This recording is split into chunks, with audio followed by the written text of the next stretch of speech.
My mother sent the 3-year-old me into an S-rank horror game dungeon. The barrage of messages frantically urged, "Little one, hurry and find the player ranked first in combat power. That is your father. If you don't move quickly, you might end up with a new mother. There's no time left. Qin Shen is proposing to Luo Luo during the live stream." In tears, I rushed to the scene, embraced the mightiest figure, and shouted "Daddy." The towering man, standing at a staggering 8 meters, paused in astonishment. "Ah, little one, run away. That's the boss of the dungeon. Indeed, he is the strongest present, but he is not human. Did Qin Ji not say he wouldn't raise a child? Why are you abducting one?" "One? Father, I am but a baby," I cried, wrapping my arms around his dark leg. "Do you no longer want me and mother?" According to the teachings of the aunties in the comments, I wept silently, as gentle as a rain shower without thunder. The aunties claimed that such a child, weeping quietly, was the most pitiable of all. The towering figure of the strongest father was indeed moved by my sorrow. "Yes," came a voice raw and hoarse, like a strangled cry. A tremendous force seized my collar and tossed me into the air. My bangs flew upwards. I raised my hand to press them down, but to my astonishment, it was I who was soaring. How wondrous! My tears transformed into laughter. The comments erupted. "I must report this. There are laws protecting infants. They shouldn't be thrust into a horror game to meet their demise. Being thrown so high, wouldn't the fall leave them splattered all over? What if they're thrown directly into the boss's mouth? Is no one concerned? The boss is after children." I landed on my father's broad shoulder. Gazing at the lines of comments, I tilted my head in confusion. I was merely 3 years old, only acquainted with the simplest of words. For instance, one meant the strongest and most formidable. Previously, the aunties had conveyed to me, through simple text and emoticons, that my father was the mightiest figure clad in black at the proposal scene. I glanced down at his dark attire. Indeed, he was formidable. From my perspective, everyone else appeared as mere ants. Although a man in black stood protectively before a woman in white, that seemed inconsequential. Joyfully, I embraced my father, showering him with kisses. How wonderful it was to have helped mother find father. Mother was right. Father loved her and me the most and would never abandon me. As for the series of crying emoticons in the comments, I softly suggested, "Aunties, you may weep upon my father's broad chest. It truly is expansive, like a grand house. We could all reside together. Do not be sad. I have found father, which is a joyous occasion. Thank you, little one. Your generosity is commendable. But no one wishes to lean against your father's chest, for he is not truly your father. Indeed, how could it not be broad? This ghostly boss is at least 8 meters tall, an astonishing rectangular entity. What to spare? Our child is a little illiterate. She probably cannot comprehend what we are saying. If she had even a kindergarten diploma, she wouldn't be in this predicament." 2. Father casually swatted at the little ants. The ants emitted various lights, yet continued to collapse to the ground in convulsions. Wow, my father is truly powerful. I bestowed another kiss upon him. Father, flustered, tucked a strand of hair into my hand, saying, "Hold tight." Obediently, I grasped it, and with a rush of wind, we swiftly departed from the venue, arriving in a dim, clandestine chamber. It was small, containing only a bed and numerous unfamiliar instruments. Father hesitated for a moment before placing me on the solitary bed. He then transformed into a mass of black shadows, enveloping the entire room. I was encircled by my father. Goodness, is this the boss's lair? It seems so. The scene description reads, "Abandoned laboratory, danger level unknown. The life forms that created it have all been consumed. It now wields light and shadow in the cycle of rebirth and death. It shall become him." My word, a precursor to a dark deity. Is this the level of boss strength expected in an S-class dungeon? The boss is no longer even humanoid. Why does our child not realize something is amiss? At that moment, I too sensed something odd about father. I looked at my small hands and feet, then at my father, now resembling chocolate. How could father transform? Tentatively, I inquired, "Father, what is your name? Are you truly my father?" 3. The chocolate figure of my father slithered around me, occasionally sniffing. He inquired, "Who are you?" Small, soft, weak. I felt a tinge of discontent, yet responded politely, "I am called Little Pear." How should I introduce myself? I remembered hearing mother speak to a peculiar voice that would say, "Determination made. The boss of the Pear Garden dungeon is slacking. The following punishment is hereby enacted." Asked mother what boss meant. She explained that a boss is the leader. If mother is the big boss, then I am the little boss. Little boss. The large figure of father leaned closer. So weak, and you wish to be the boss? He curiously nibbled on me. I wailed loudly. It hurt. He truly is eating children, no way. Run, little one. Well, dying might be the easier option. Father was startled by my cries. He could hardly believe it, exclaiming, "You're crying already?" He fumbled about, spinning me around as if examining what I was. I ignored him, continuing to cry. I felt as though I had indeed made a grave mistake. Mother said father would never harm me. Mother is always right. Thus, I initially did not believe that father intended to propose to another woman. I believed that once I recognized him, father would surely return home with me to find mother. The dark shadow flailed anxiously, and suddenly, it transformed into a small winged cat that rubbed against my leg. Woof woof. I sniffled. Only puppies say woof woof. Then, how does a kitten sound? Kittens say meow meow. Oh, meow woof. The little cat made a cacophony of sounds. I couldn't help but laugh. The shadow sighed in relief. Slowly, it declared, "All right, you are the little boss and I am the big boss. It seems you are indeed my offspring." As it should be. Not quite the case though. Just because you birthed her. Does that mean you call her baby? No. Are you Qin to claim her as your child? Who switched my channel from horror to family? I have just come from Qin live stream. It seems he has little affection for children. He doesn't even wish to come. Still, Luo urged him to at least save a life. As it is the right thing to do. Agreed, Luo is truly kind-hearted. She is willing to care for the child of her husband's ex-wife. Did Qin not previously claim to be a widower? Where did this child come from? Were it not for her resemblance, I would suspect foul play. Indeed, I have yet to catch a glimpse of the child's mother. The barrage of comments continues to flood the screen, incomprehensible to me. Yet, it seems the crowd has ceased their lamentations. Perhaps all is well? I gently caressed my small belly and, addressing the one who acknowledged himself as Qin's father, I said, "Father, I am hungry." He inquired, "What do you usually eat?" After a moment's contemplation, I replied, "In spring, I eat flowers. In autumn and winter, I consume grass and soil. But summer is the best. In summer, I can eat pears." Father responded with a puzzled expression. He elevated his tone. "Is this how you humans, or rather your mother, nourishes her child?" He affectionately jostled me. "No wonder you are so small." The comments echoed in astonishment. Oh my, Qin's ex-wife is mistreating the child. Could it be that after running away with a child, Qin refused to acknowledge them, and the ex-wife, humiliated, took her revenge on the offspring? It feels like the truth is surfacing.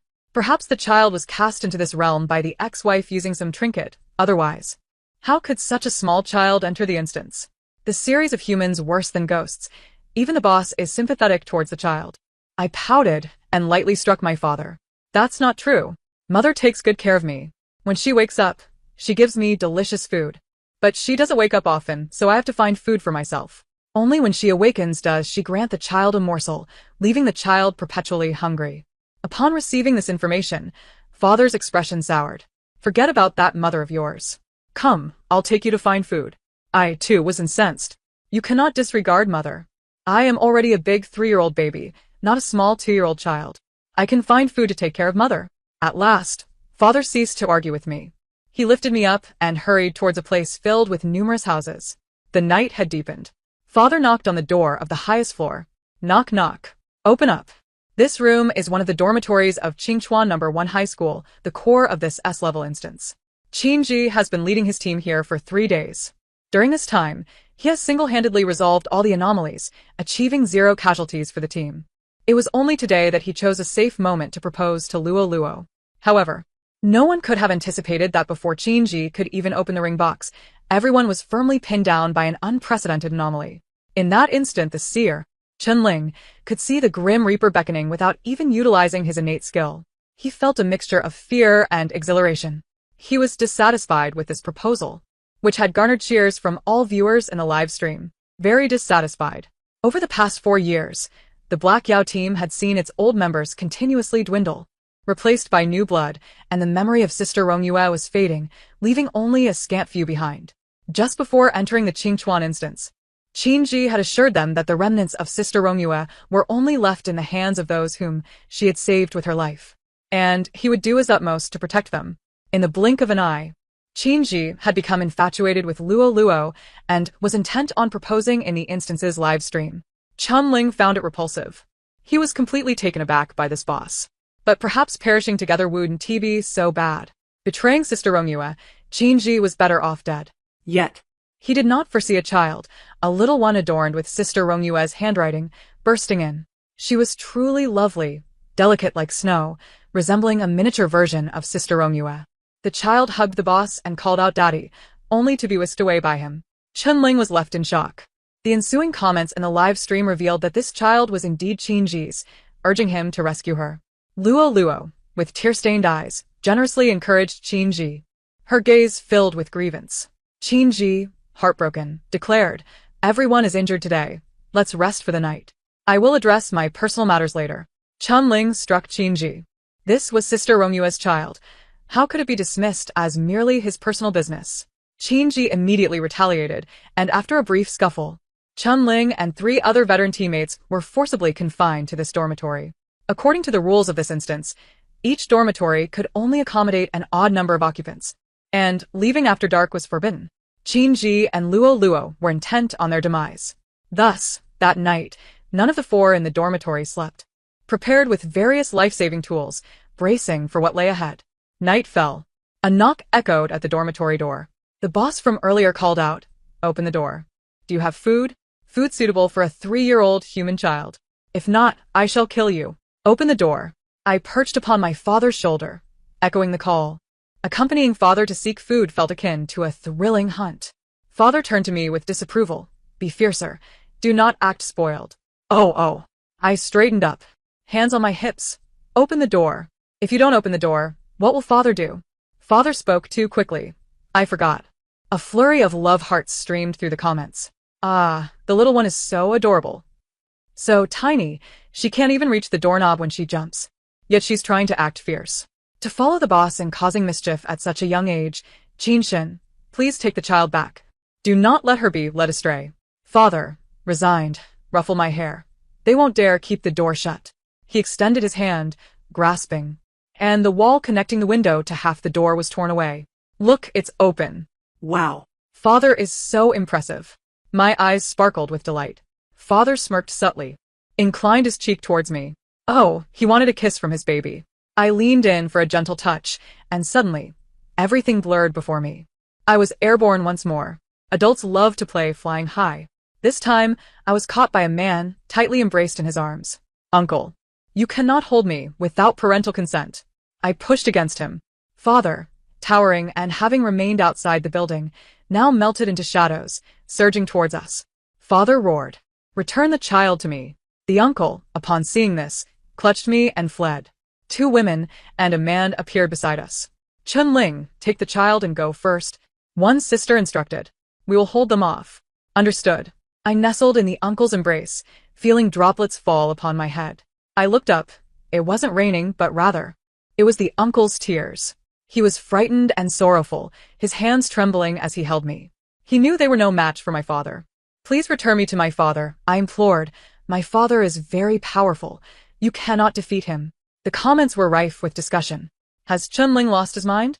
How could he so recklessly snatch a child in front of the boss? With such a commotion, surely Qingji and the others can hear it. Why aren't they coming to rescue anyone? The 4 of them are likely abandoned tonight since they are all together in one dormitory. If I remember correctly, all 4 have been with Qingji for a long time. Isn't Qingji known for his loyalty? Always striving to save his teammates during missions? Why is it like this?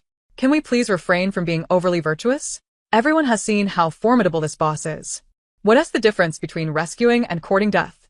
I support this. This is a horror game. What could be more important than one's own life? Though, I just returned from Qingji's live stream, and both he and Luo Luo's streams are blacked out. The title is about a wedding night. What on earth? I'm not going to hand you over to the boss. We are not like your heartless biological father. Noticing my desire to break free, Uncle Chen tightened his embrace around me. "You are Rongyue's child, aren't you?" "Rongyue?" Upon hearing that key word, I froze. My mother is Li Rongyue. Last spring, just before the pear blossoms fell completely, my mother finally awoke again. She held me and taught me a line of poetry. The pear blossom courtyard, bathed in the gentle moonlight. Mother said I was her little pear, and she was the moonlight. The moonlight enveloped the pear blossoms, just as my mother held me. So, dear child, do not fear. Every night when the moon shines, Mother is by your side. I looked up at Uncle Chun in his embrace. Tonight was also a full moon night. I reached out to grasp a handful of moonlight, as if trying to catch my mother's hair. Yes, I'm my mother's baby. Uncle, I miss my mother. I felt a lump in my throat, on the verge of tears. Good babies must not cry heedlessly. Uncle Chun wiped the corners of my eyes. There are many uncles and aunts who also miss your mother. His voice was low yet earnest. So do not be afraid. Even in death, we will protect you and guide you out of this copy, just as your mother once did for us. Wow, so sister ex-wife is Lee Rongyue. No wonder Chun and the others are so determined to protect this child. This sister was once famous throughout the server as a beacon of light, both beautiful and strong, adhering to the principle of saving whenever possible, having helped many. Back then, Lee Rongyue sacrificed herself to save Qin Ji and her teammates. If I recall correctly, she must have conceived at that time. To abandon a miraculous child like this to the bazaar while focusing solely on newcomers seems rather excessive, doesn't it? I support this. If it weren't for the boss who loves children, this child would already be lost. Uncle seemed genuinely familiar with my mother, not a wicked uncle trying to snatch me away. I felt somewhat conflicted and poked him. Uncle, don't run away, or you'll truly be in danger. The moonlight emerged. The shadows of buildings, trees, flowers, and people were all cast forth. My father was among the shadows. He was closing in on us. Now he was everywhere. Chun Ling understood my hint, but there was nowhere for him to escape. His shadow grasped his ankle tightly. My father crawled out from the shadows. Return my baby to me. Damn you, human trafficker. You deserve to die. Upon hearing this, Chun Ling, enraged, forgot his fear. This is Sister Rongyue's child. How could a bizarre creature like you produce such a lovely child? How shameless. My father shouted, this is my biological child. Pa. You detestable human. They began to argue. I was somewhat dumbfounded. The barrage of comments was also stunned. What is the boss doing? Why hasn't he acted yet? The child is in Chunling's arms. The boss is hesitant to act, feeling anxious. This is unbelievable. There really is a bizarre creature treating a human child as its own. The quarrel between my father and Chunling escalated. Chunling became increasingly agitated. Your child? How will you raise her? My father extended many long, black tentacles, attempting several times to reclaim me, but each time hesitated, fearing to harm me. It angrily declared, of course, I will raise my child. Chunling questioned, how will you do that? She is human. She will soon be of kindergarten age. She needs to make new friends and receive an education. You, a bizarre creature without even human food, what will you feed her? My father was taken aback.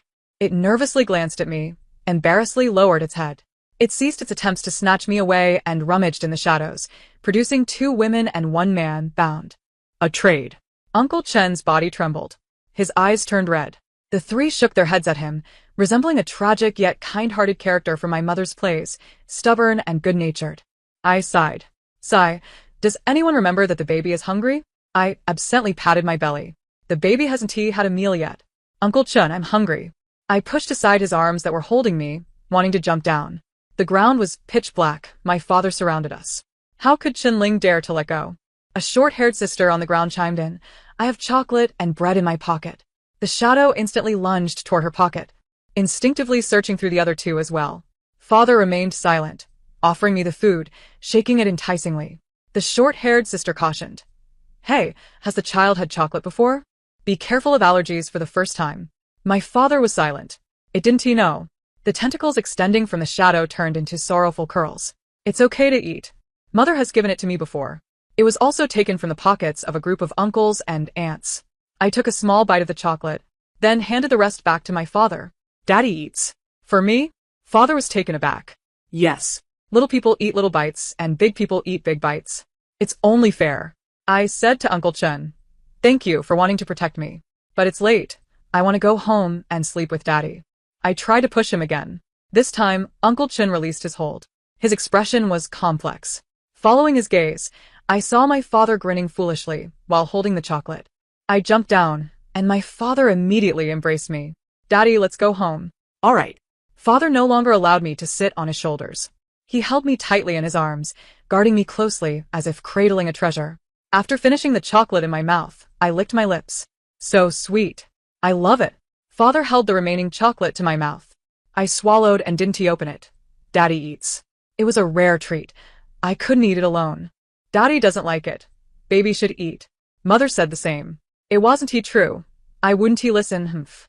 Father asked me, why didn't you speak when I was arguing with the uncle who wanted to take you away? Because they know your mother. So, you didn't want to go with Daddy, right? Big Daddy has a small heart. I felt guilty and averted my gaze. Father pinched my face, threatening me. You must not abandon Daddy. I want to abandon you. I squealed from the pinch. Then eat well. Father placed all the food in the crook of his arm, allowing me to eat by myself, including the remaining chocolate. Daddy will take good care of you. It said, awkwardly. You will have what other children have. Sisters, I am about to defect to the good boss Daddy. I can't take it anymore. Child. Say goodbye to your biological father, who is currently frolicking with another woman, and say hello to your new boss Daddy. Who understands the shattering of my filter for Chinji right now? I was unaware of the shifts in the live stream-esque barrage of comments. Nestled comfortably in my father's embrace, sleeping soundly. His arms swayed gently, and the moonlight rippled like water. The little boat docked in a gentle harbor. Father kept his promise. The next day, he held me and knocked on the door of the classroom at Qingchuan No. 1 High School. Baby, we are going to school. If human children have it, then boss' children should have it too. The barrage erupted with question marks. Dude, this is high school. The child doesn't even have a kindergarten diploma yet. Are we really pushing her like this? Laughing to death. The bazaar on stage was just using advanced mathematics to challenge Chinji. My father diminished his stature, personally guiding me into the classroom. It was filled with players participating in this instance. With an air of nonchalance, he spun me around before Chen-Ling and his companions, proudly showcasing my immaculate and lovely school uniform, a creation he had tirelessly crafted overnight. A provocative smile graced his lips as he declared, my child has reached the age for education and is eager to make new friends. He then queried the assembly, surely, all of you would be delighted to befriend my child, wouldn't you? The teachers on stage, possessing two faces, nodded in agreement. Welcome, new student. All classmates should unite in friendship. The expressions of the players in the audience shifted dramatically, for they all witnessed the instance's countdown transform from 3 days into a jumble of gibberish. What the heck, isn't this instance supposed to last 7 days? Can this boss truly alter the instance's rules? Is that even permissible? This is hilarious. Chun-Ling's face has turned pale. He was shouting at the boss so loudly last night, and now that the individual has brought a child to school, he seems quite displeased. Am I the only one watching Qinji and Luo Luo? The boss is approaching them with a child. A legendary meeting between the surrogate father and the new dad. Wait, does the boss not recognize Qinji? Bringing a child so brazenly and casually speaking, wouldn't the child immediately discern who the real father is? The barrage of comments was astute. As my father led me to the front row of the classroom, the couple seated in the center stood up. The woman beamed with gentle warmth. What a coincidence, darling, we meet again. I am Aunt Luo Luo, she said, tugging at the silent man beside her. This is your father. His name is Qinji, 12. He shares the same name? I regarded the man with curiosity. His pale complexion, dark eyes, and a birthmark on his nose akin to mine. He remained expressionless, casting a fleeting glance my way before turning his attention back to the woman, evidently disinterested in me. Father, he has the same name as you. Darling, perhaps we should transfer schools. Our voices coincided, my father's demeanor shifting to one of tension and guilt.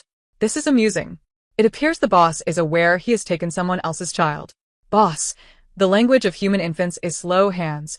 No chance. Natural childbirth is never as swift as one might hope. Regardless, the state advocates for childbearing. How one achieves it is of no concern. No more hesitation. The boss has taken action. He intends to confront Qinji. I heard a sharp sound as the man named Qinji shielded Luo Luo while they both vanished to the back of the classroom, protecting her while standing against us.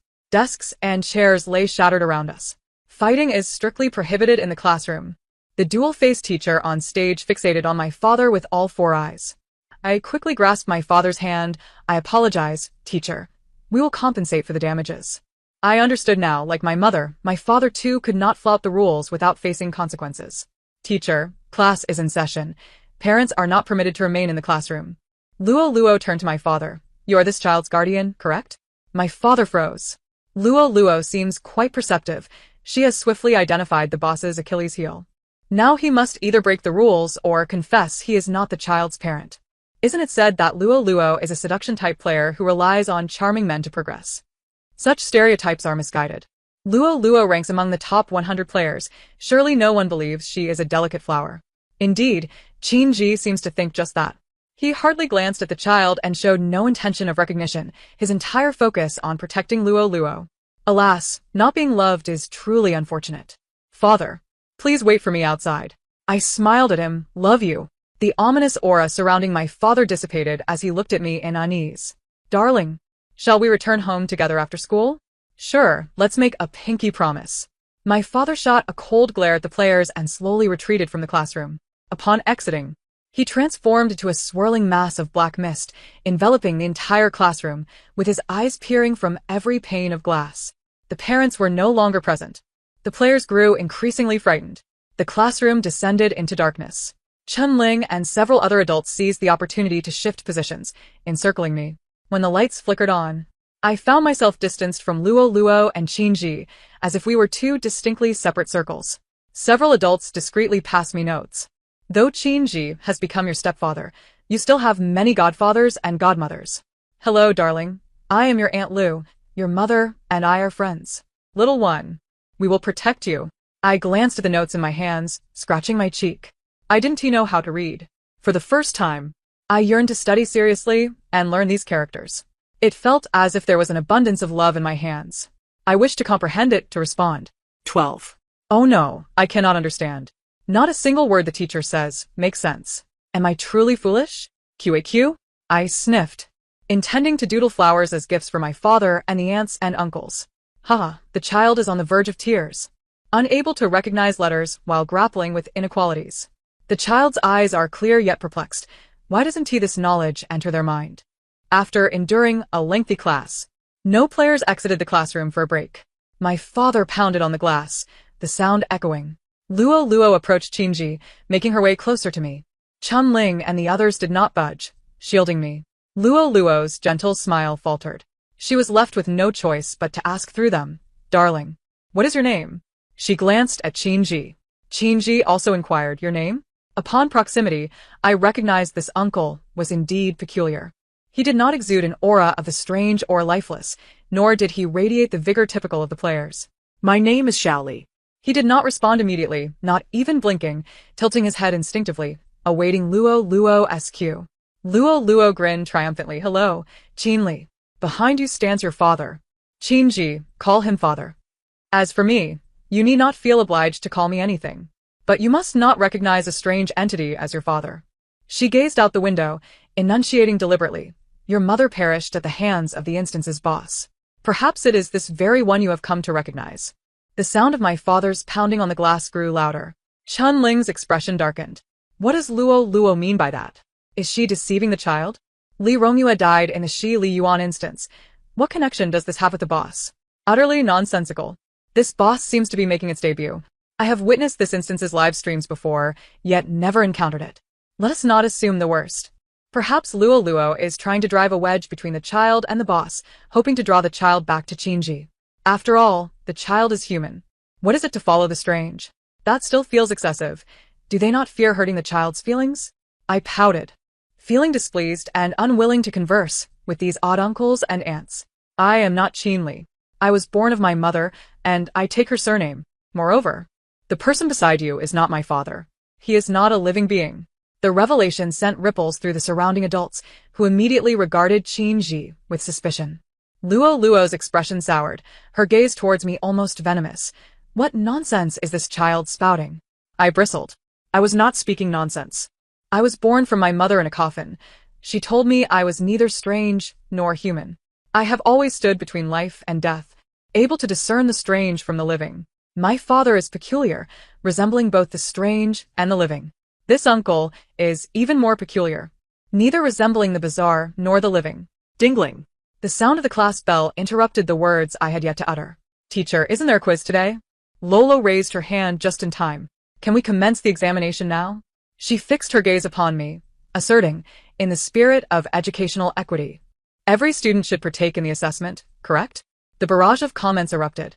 Why bring this up suddenly? The child is so young. How could they possibly pass a quiz? It feels like Lolo is trying to silence the little one. Their words were left unfinished. Doesn't anyone find Shinji rather strange? He seems to have never spoken at the same time as Lolo. Not really. Shinji has always been somewhat reticent. But during the first 3 days in the narrative, he was quite attentive to his teammates, taking the initiative to clear danger. After proposing to Lolo, he seemed indifferent to his teammates' fates. How odd. I dare not mention that this proposal also felt quite sudden. I hadn't heard of any prior flirtation between them. Deep thoughts provoke a chuckle. The teacher on the podium regarded Lolo and nodded. All right, let us begin the quiz. A knock on the window heralded my father's voice. The primary principle of teaching is to tailor education to the individual. Educators must adapt their teaching and assessments based on students' actual situations and individual differences. Right, teacher. Detecting the veiled threat in his words, the teacher at the podium trembled. Refraining from asserting that parents should not interfere with teaching, she began to call the roll. Li, what is 1 plus 1? I exclaimed, it equals 2. The teacher nodded. Shinji, why does 1 plus 1 equal 2? Shinji's expression was stiff. Haha, though somewhat mischievous, it's quite amusing. So the little one is named Li. Calling out her name sounds like a reduplicated word. I declare that the little one's English name could be Lily. Shinji, being so mature, you must have figured out gold box conjecture by now, right? I can't handle this. It's truly a case of tailored education. Observing Shinji at a loss for words, the teacher emitted a gleeful cackle. Your turn, deskmate. Shinji's deskmate was Lolo. Lolo, suppressing her anger, replied, Teacher, this question is beyond the syllabus. One question beyond the syllabus is permissible. The teacher, exhilarated, spun around 360 degrees. Students who cannot answer will face punishment. You two, stay after class. My father knocked on the window. Teacher, what about rewards for the good students who answered correctly? My child got it right. The room fell silent. Chun-Ling initiated applause, and others exchanged glances before joining in. Suddenly, thunderous applause erupted. The teacher's face turned an even paler shade of green. Good child, you are truly remarkable. Over. Not entirely certain of what had transpired, I merely smiled. This is impressive. If one didn't know better, they might think the child had topped the class. Boss brother, our little princess can now calculate 1 plus 1. Boss brother, this is what is called encouraging education. You humans should take notes. The quiz concluded just as school was letting out. Lolo, Shinji, and a few other students who had not passed the assessment stayed behind, while the others returned to their dormitories. Children have short memories. After the tension of the quiz, I had completely forgotten about the peculiar uncle and aunt. All I wanted was to go home. I dashed towards my father. He lifted me high. My baby behaved so well on the first day of school. No tears or tantrums, and even received praise. Did you miss Daddy? Daddy is right outside the window.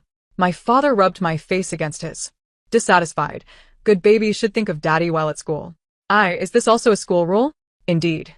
My father spoke with unwavering certainty. All right then. I followed my father out of the classroom building, only to suddenly notice that Uncle Chun-Ling and the others had not left. They were lurking in various ways around the classroom, playing hide-and-seek. My father glanced at me. Would you like to play, baby? I nodded enthusiastically.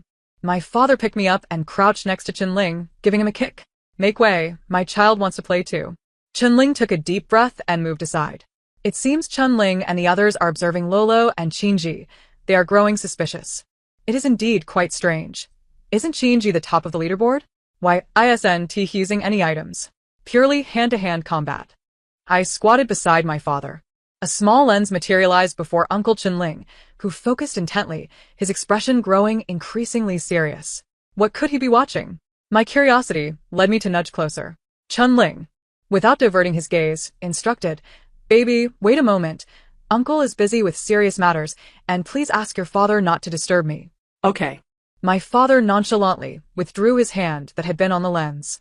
Chun-Ling chuckled softly. My father lifted me. They aren't playing hide-and-seek. They are watching a spectacle. Come on, Daddy will show you the high-definition version. He transformed back into his colossal form, casually remarking, I will also assist you in administering punishment. A bout of demolition ensued.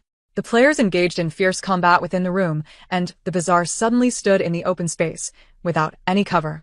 We will incur losses. My father said lazily, pulling them a little closer. Baby, look.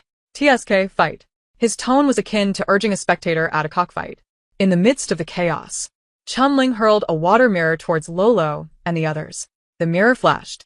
Everyone present beheld Qinji and 2 or 3 players ensnared by transparent threads. The other end of the threads was wrapped around Lolo's fingertips. Her fingers danced as these individuals fiercely guarded her side, risking their lives to protect her. The barrage erupted again. What is this? It looks ominous yet powerful. Qinji has flipped the script. Who said this was charm flow? Is this truly charm flow? I'm curious, is Lolo as talent in the mental or control system? Is she turning people into puppets? Those around her are likely all top 50 players. Impressive. Oh dear, we've been discovered. Lolo glanced at Chunling. She sighed. The spotlight is truly a repulsive skill. Had I known, I should have eliminated you in the previous instances. Chunling coldly replied. It seems you did not wish to. He clearly pieced something together. Lolo chuckled. Indeed. It's not that I didn't want to take action, but your Captain Qin was too vigilant in his protection of you all.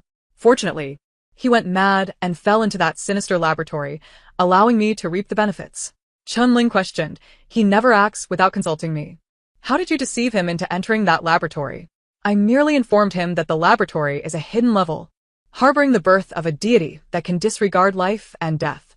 Perhaps he can even summon the deceased. Lolo's laughter grew louder. Chunling, those of you with obsessions are the easiest to deal with. With just one warning about the hidden level's danger, he ventured alone to investigate. Not wanting to burden you all due to personal interests, I orchestrated a proposal, and those of you who remember Li Rongyue became estranged from him. Alas, it's a pity. Had it not been for this child's interference, I would not have been discovered. The individuals surrounding Lolo evidently possessed formidable strength. Though akin to puppets, unable to utilize the original's items, their own prowess was sufficient to shield her. Lolo glanced warily at me and my father, manipulating one of the players to lunge at the teacher. An explosion rang out. My father instantly cradled me in his arms. It was too late. We were too close. Some blood splattered onto my little dress. My father reached out to wipe it, but it wouldn't come off. Has anyone ever told you that a good student must maintain cleanliness and refrain from littering? It said gloomily. It feels like Boss is about to unleash his wrath. Boss, let's not concern ourselves with whether your captain is alive or dead. First, let's examine my daughter's dress. Upon hearing the news of his progenitor's demise, Boss secretly reveled in delight. Child, during the camp battle that year, my clothes were slightly soiled when I opened the door to let my father in, but I encountered no adversaries. To be honest, I have a modicum of admiration for Luoluo. She is utterly unafraid. Once this matter is uncovered, not only Boss and Chunling, but other players will also be unable to tolerate her, right? Who would dare to team up with such a sinister individual? Luoluo gazed at us, her expression unflinching. She sat in Qinji's embrace, casually blowing on her nails. Someone in the live stream asked me why I am not afraid. Of course, it is because my trump card has yet to be revealed. I have made use of Qinji's corpse, but I was not the one who killed him in the laboratory. Child, the being that killed your father, Qinji, is indeed your sinister father, isn't it? Hasn't he ever taken you to that laboratory? Ah, how eloquent the aunt is. I shook my head, feeling somewhat dizzy. I longed to return home for dinner. Luoluo's expression gradually morphed into one of confusion. Auntie, are you waiting for this? I rummaged in my pocket and produced a small spider. It spat out a thread as fine as Luoluo's fingertips. With a squish, my father crushed it. Ah! I hadn't yet had my turn to play. You little rascal, why do you keep stuffing everything into your pockets? My father shouted. Because it can't harm me. Mother has given me plenty of wonderful things. I dug deeper into my pocket and tossed a heap of items into my father's hands as if discarding rubbish. I encouraged him. Hurry and defeat the villains, then take me home for dinner. The demise of the small spider visibly paled Luoluo's complexion. Faced with so many items, she could no longer maintain her composed facade. Are you going to assist in defeating the being that killed your father? How can you face your mother? Chunling impatiently interrupted her, his gaze filled with animosity. You place the ability to manipulate hearts upon a child? If it weren't for you, Qinji wouldn't have met his fate. Let's deal with you first. Sigh. I sighed. Why has no one believed that the father I found is indeed my father? Must they insist that my father killed my father? Why are the adults incapable of understanding? It's so difficult. Mother often told me that I am a miracle. In this horror game, death is a common occurrence. Players die, bosses die, and countless souls intermingle, rendering death the very essence of this world. Yet, I am different. I was born here. I am the soul flower that has blossomed from this blood-soaked earth, the only new life. Life always finds a way to forge its path. This is my gift. It allowed me to be born from my mother, who was partially consumed by the boss, and to grow resiliently despite lacking care, enabling me to traverse various realms and successfully locate my father. I have always been able to find the right path. At first glance, I recognized that this enormous monster is my father. Like my mother, his soul is entwined with the boss, currently in a state that is both eerie and alive. Although he has lost his memory, he remains fundamentally my father. In my mother's words, he is slightly flawed. The impact is minimal. I endeavored to explain all of this to the bumbling adults present. Just as I finished speaking, a voice announced, "Congratulations, Player Lee. Lee has passed the hidden level." Level description: the newborn sinister god has been tainted by the desecrator, losing its past, present, and future. The human me loves and clings to life, while the divine me births and extinguishes. Here, there may be a lamp, a candle, a flower, or a tree, to impart to him what it means to be me. The new boss, the sinister god Qingji, has been unlocked and entered the boss compendium. All players are advised to take note. Due to uncontrollable factors, the Qingchuan First High School dungeon will undergo maintenance, and all players will be forcibly logged out. Following the update, the difficulty will be raised to SSS, with the completion rate plummeting to 0.00001. No compensation will be provided for this update. Any issues must be managed independently. This special announcement has concluded. We regret any dissatisfaction in our service. I was overjoyed. I told you he is my father. I told you I am Qingji. I high-fived my father. Yay! The dungeon was about to close, with a 10-minute countdown. Luo gazed at us, finally displaying a hint of panic. She wished to log out, but her shadow clutched her tightly. My father grinned menacingly. While I have yet to regain my memories of being Qingji, isn't it rather impolite to randomly appropriate someone else's corpse? Simultaneously, skills and items from Uncle Chunling and the others rained down. Luo found herself immobilized, attempting to persuade. He is the sinister god. We players should unite to defeat him. Perhaps we could obtain a special grade item.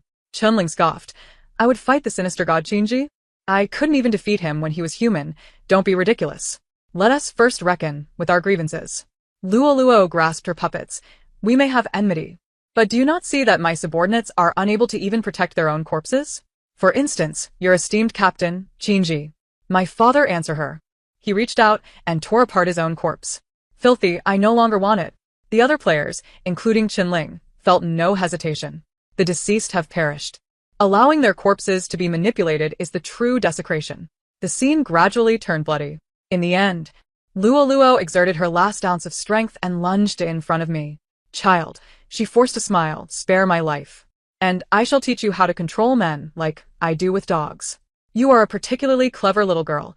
You will surely learn. Look, this little spider is called the Black Widow. Isn't it adorable? The tiny spider made a valiant effort to crawl onto me. She truly is a wicked yet astute ant. I shook my head. I addressed this ant, with whom I stood at odds from the very first meeting. My mother told me that in horror games, everyone wishes to survive, which is understandable. But you cannot live at the expense of others. Most of the corpses she manipulated, like my father, were being guided towards death by her. If one ascends by consuming others, one day they too will be consumed. This is only fair. Uncle Chunling's voice was cold. If you lose, accept it. I will not concede. Ah. My father timely covered my eyes. Not suitable for children, dear. Before logging off, Uncle Chunling and the others cast a complex glance at my father behind me. They were no longer inhabitants of the same world. After the announcement concluded, my father was wholly recognized by the rules as a being of the uncanny. Ultimately, the uncles and aunts presented me with numerous precious items, taking turns placing them into my hands. A welcome gift for the child. May the three of you thrive together. When you next encounter Sister Ongyue, please convey my regards. From my narrative, they deduced, to varying extents, that my mother's situation is akin to my father's, perhaps even worse. Uncle Chunling gifted me the intriguing lens that I was curious about. He addressed my father. I owe you an apology for having doubted you so readily. Had I trusted you sufficiently, perhaps I could have uncovered the truth sooner. I am sorry. My father did not respond. He had yet to regain his memories. In his perspective, Chunling was merely a scoundrel who nearly usurped his child. Chunling bore no offense. Regardless of the circumstances, I extend my heartfelt congratulations to you for not only surviving but also for welcoming a delightful child into your life. Should the day come when you regain your memories and I am still among the living, if fate permits, do remember to visit me along with Sister Rongyue and Little Bao. Once you depart, I shall assume the mantle of the next captain, caring for our comrades just as you have. Farewell, Captain. Goodbye, Uncle Chun. I grasped my father's hand and waved. He remained silent, his memories fading, yet a sense of sorrow enveloped him, as if he had encountered such farewells countless times in the past. The barrage of comments reflected a similar melancholy. The bonds between individuals are inherently fragile. Most encounters are fleeting, each meeting a step closer to parting. Moreover, in this realm of horror, lives are as ephemeral as mayflies, born at dawn and perishing by dusk. To bid farewell is indeed a rare fortune. The live stream must also come to a close. Farewell, Little Bao. I gazed at the farewell emoticons in the chat and waved at the viewers. Farewell. Until our next meeting in the live stream, we shall find ourselves in Mother S realm. I took my father's hand and whispered, Father, the instance has been updated. Let me guide you through. Let us seek out Mother. Mother, Li Rongyue? My father softly uttered those three names, hesitating slightly. But I cannot recall her. Will she be upset? Not at all. Just as you felt affection for me upon our first meeting, you too shall come to love Mother. Before sending me off, Mother imparted that she had her own battles to fight and urged me to spend some time living with my father. She declared that she was no damsel in need of rescue. She possessed strength and means, instructing me to concern myself only with growing up peacefully. Yet, I am Mother's precious child. I worry for her. Hand in hand with my father, I followed the guidance of my heart, racing forward. The intertwining rules of black and crimson attempted to ensnare me, but I weaved through. No need for sight, no need for sound. My innate gifts carried me back to my homeland, back to my Mother-S side. Loading the Shiyuan instance. Wishing you an enjoyable gaming experience. The story concludes here. Thank you for listening, and we shall meet again in the next tale.